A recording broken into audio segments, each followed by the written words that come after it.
Hello guys, welcome to my vlog. For today's video is I will teach you how to operate this panel HFP latitude.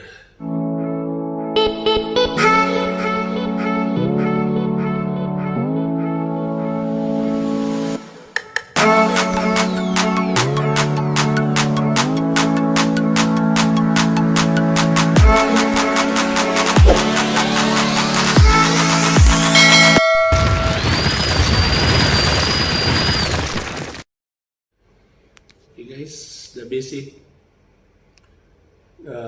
operation of this panel. So press touch screen.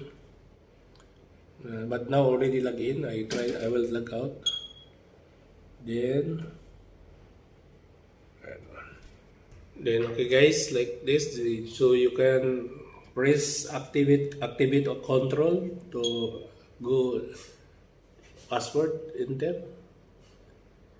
But the screen is not soft.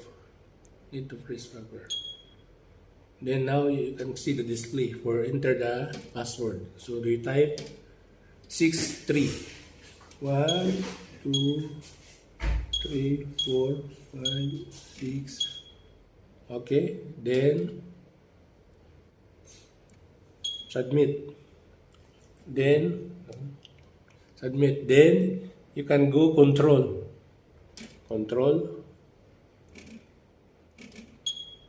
So you can select for the option, user option or engineering option, then other event. Engineer option, there inside is the configure, clear log.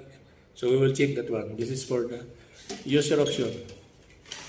User option, you can see system, disablement, this zone, date and time to the view event log, view device, panel, and this is for the go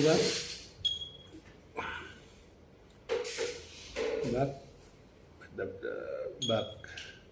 So I will show you the engineer option. Engineer option can see the configure, disablement, clear event log, network sync, system information, and GUI settings. So go back. We will open also the event, the other event. So the other event like this trouble, like device initializing, loop is for the event, the history like that. So we will go for user option. User option. I need to click double time. Then I will show you view device. So this is because this is the main panel, so they have a lot of panel here. Record this one, network, this one, all network from here panel. So this is the panel, this is the local panel, the main panel. And you can check they have two loops. So loop 1, loop 2. So you will check loop 1. So loop 1, the total device of loop 1 is 25. And they have 8 pole station, and they have 4 smoke detector, notification appliance 4. We have input output, APU interface 9. If you see the details of this device, you click this box. Then you click show. So you see the details of all devices. So this is the 4 device. If you try to disable, we will go back. You go back to the main.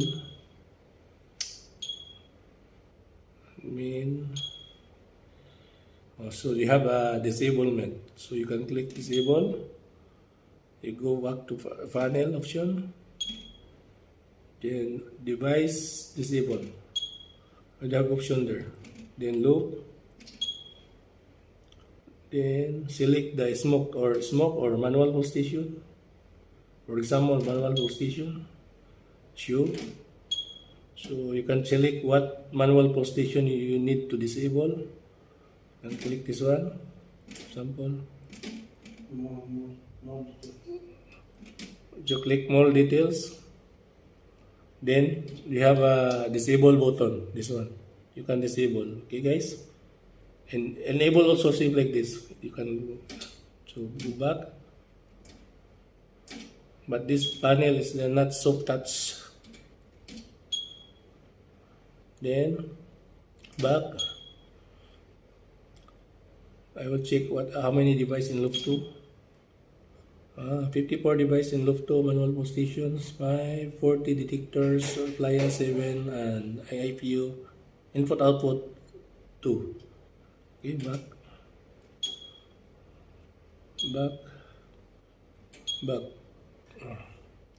Only like this, guys, the operation of this panel HFP latitude. So we have too much trouble because of the all panel here recorded at this main panel. This is the main panel of all panel because we have total panel here 21 panel. So all panel have troubles so reported of this panel. Okay, guys, that is the operation of this panel. It's FE latitude. This is from made in UK. Okay, guys, thank you for watching. Bye bye. Go back. I break log out. Okay, last out.